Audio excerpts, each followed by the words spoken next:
Radhe Radhe everyone. आज की video में मैं आपको अनंत चतुर्दशी यानी अनंत चौदस जो होती है उसकी बहुत ही सरल पूजा विधि बताऊंगी। अनंत चौदस के दिन भगवान विष्णु के अनंत स्वरूप शेषनाग का पूजन किया जाता है।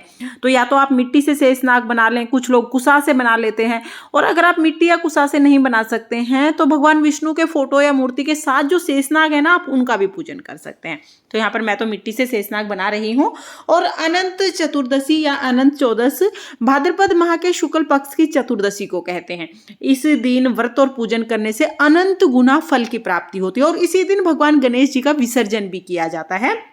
तो आप चाहें तो गणेश जी जहाँ पर विराजमान है आप वहीं पर ये पूजा कर सकते हैं, क्योंकि वहाँ पर पहले से कलश की स्थापना की हुई होगी। लेकिन अगर आप अलग से चौकी लगाना चाहते हैं या आपने गणेश जी की स्थापना नहीं की है तो आप अलग से भी चौकी लगा सकते हैं। चौकी लगा लें, उस पर पीले रंग का वस्त्र बिछा लें, उस पर भगवान विष्णु की फोटो या मूर्ति जो भी स्वरूप आपके पास है उन्हें विराजमान कर लें। उसके बाद हमें कलश की स्थापना करनी है। तो अगर आपके पास काले तिल हैं तो आप काले तिल से कलश की स्थापना करें। काले तिल रख दें, अष्टदल कमल बना दें, उसके ऊपर कलश की स्थापना करें।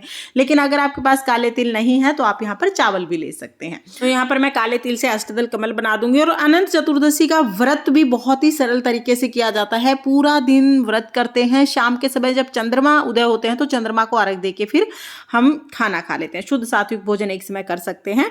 इसमें देखिए सबसे पहले कलश में मैंने जल भर लिया है, उसमें एक सुपारी, सिक्का, थोड़े से फूल, थोड़े से अक्षत, थोड़ी हल्दी मैंने डाल दी है। हल्दी साबुत है तो साबुत डाल दीजिए, अगर साबुत हल्दी नहीं है तो हल्दी पाउडर आप डाल सकते हैं। उसके बाद कलश में हम आम के पत्ते लगा देंगे। जैसे हम रेगुलर कलश की स्थापना करते हैं किसी भी पूजा में, ठीक उसी तरह से हमें कलश की स्थापना करनी है। यहाँ पर हम दीप कलश की स्थापना करेंगे। तो किसी भी ढक्कन में हम काले तिल या चावल भर के उसको कलश के ऊपर ढक देंगे और फिर उसके ऊपर दीपक रख देंगे। अब हम यहाँ पर गणेश जी को विराजमान कर देंगे, क्योंकि गणेश जी के बिना तो कोई भी पूजा पूर्ण नहीं होती है। तो यहाँ पर गणेश जी की छोटी सी मूर्ति है, मैंने उसको विराजमान कर दिया है। उसके बाद भगवान विष्णु, भगवान लक्ष्मी का कोई भी स्वरूप आपके पास है उन्हें आप विराजमान कर लें। तो मेरे पास ये भगवान विष्णु और लक्ष्मी जी की मूर्ति है, मैं इन्हें विराजमान कर लूंगी। शेषनाग का पूजन इस दिन विशेष तौर पर किया जाता है। तो आप कुसा से भी शेषनाग बना सकते हैं या फिर आप मिट्टी से शेषनाग बना सकते हैं, आटे से बना सकते हैं। और अगर आपकी फोटो या मूर्ति में शेषनाग है तो वहां पर भी आप पूजा कर सकते हैं। मतलब किसी भी रूप में पूजा करें, आपको शेषनाग का पूजन इस दिन करना है।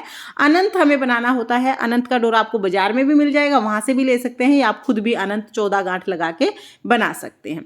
अनंत कैसे बनाया जाएगा इसका तो शॉर्ट वीडियो अभी मैंने अपलोड कर ही दिया है, तो आप देख सकते हैं। तो अनंत का पूजन भी हम साथ ही करेंगे। अनंत का जो डोरा है उसको भी हम चौकी पर रख लेंगे।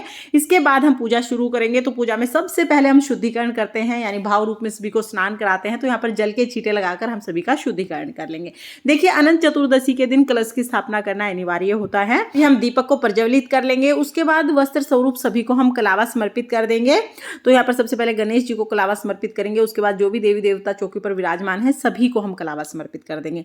अनंत चतुर्दशी की पूजा सुबह के समय की जाती है, लेकिन अगर किसी कारणवश आप सुबह के समय पूजा नहीं कर पाते हैं तो ये पूजा आप शाम को भी कर सकते हैं। अगर आपके पास जनेऊ है तो आप जनेऊ समर्पित कर दीजिए, जनेऊ नहीं है तो कोई बात नहीं, वस्त्र स्वरूप सिर्फ कलावा भी आप समर्पित कर सकते हैं। उसके बाद हम तिलक करेंगे। तो यहाँ पर हम चंदन से, रोली से सभी को तिलक कर देंगे। और देखिए अनंत चतुर्दशी इस वर्ष यानी 2023 में 28 सितंबर को मनाई जाएगी। और माना जाता है कि अनंत चतुर्दशी का व्रत और पूजन करने से अनंत गुना फल प्राप्त होता है। तो आप अगर व्रत ना भी कर पाए तो पूजा जरूर करें। अभी तिलक मैंने कर दिया है। तिलक के बाद हम अक्षत यानी चावल समर्पित कर देंगे। उसके बाद फिर हम फूल समर्पित करेंगे। तो जो भी फूल आपको मिल जाए आप वो फूल समर्पित कर सकते हैं। अगर किसी कारण से फूल नहीं मिलते हैं तो बगैर फूलों के भी आप ये पूजा कर सकते हैं। तुलसी हमें जरूर समर्पित करनी है। और गणेश जी को हम अलग से भोग समर्पित करेंगे, क्योंकि गणेश जी के भोग में तुलसी नहीं रखी जाती है। और भगवान विष्णु को हम तुलसी युक्त भोग समर्पित करेंगे। तो पहले गणेश जी को भोग समर्पित कर देंगे, उसके बाद हम भगवान विष्णु, माता लक्ष्मी, अनंत भगवान को भोग समर्पित करेंगे। और आप इसमें किसी भी मिठाई, ड्राई फ्रूट या किसी भी फ्रूट का भोग समर्पित कर सकते हैं। तो जो भी ऋतुफल आपको मिल जाए आप उनका भोग भी समर्पित कर सकते हैं। भोग समर्पित करने के बाद हाथ जोड़कर भगवान से भोग ग्रहण करने के लिए प्रार्थना करेंगे। उसके बाद हम दक्षिणा समर्पित करेंगे। दक्षिणा आप जरूर समर्पित करना, क्योंकि दक्षिणा पूजा में रही कमियों को पूरा करती है। और फिर हम अनंत चतुर्दशी की व्रत कथा सुनेंगे। व्रत कथा का वीडियो आपको चैनल पर मिल जाएगा, लिंक मैं आपको डिस्क्रिप्शन में दे दूंगी, आप वहां से देख लेना। हाथ में थोड़े से फूल लेकर और थोड़े से तिल लेकर हम कथा सुनेंगे। आप अगर तिल नहीं है तो सिर्फ फूल लेकर भी अनंत चतुर्दशी की कथा सुन सकते हैं। कथा सुनने के बाद जो हमने हाथ में फूल और तिल लिए हैं वो हम भगवान विष्णु को, अनंत देवता को, सभी को समर्पित कर देंगे। तो इस तरह से हमारी जो कथा है वो पूर्ण हो जाएगी। फिर हम धूप दीप दिखाएंगे और आरती करेंगे। तो देखिए जो आपने कलश के ऊपर दीपक रखा है उसको नहीं उठाना है, या तो आप अलग से दीपक जला लें उससे आरती करें, या तो फिर आप कपूर आरती भी कर सकते हैं। तो यहाँ पर मैंने आरती के लिए कपूर ले लिया है, मैं कपूर आरती करूंगी। बहुत ही प्रेम पूर्वक पहले हम गणेश जी की आरती करेंगे, फिर हम भगवान विष्णु की आरती करेंगे।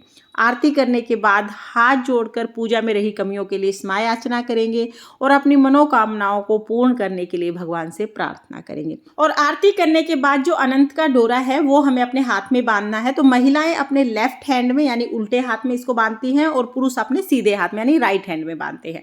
तो हम इसको अपने लेफ्ट हैंड में बांध लेंगे। पूजा के बाद इस तरह से हमें ये डोरा अपने हाथ में बांध लेना है। शास्त्रों के अनुसार अनंत का डोरा हाथ में बांधने से घर में सुख, संपत्ति और बरकत आती है। तो इस तरह से अनंत चतुर्दशी यानी अनंत चौदस की पूजा हमारी पूर्ण हो जाएगी।